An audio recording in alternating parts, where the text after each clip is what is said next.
大家有没有冲过六角呢？今天我们来一期 CNC 冲六角，这个是六角10毫米啊，12升，就用这个六角冲头冲。如果还没冲过的老铁看过来了哦，视频会对加工参数进行讲解，别错过了哦。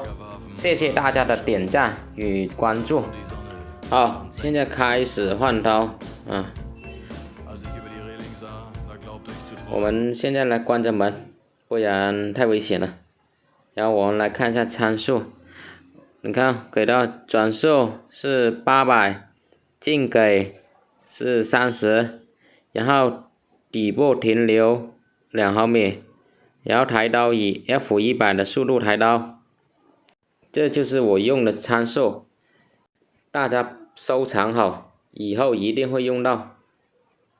这个程序是没问题的，参数是没问题的，大家收藏好。好，谢谢关注。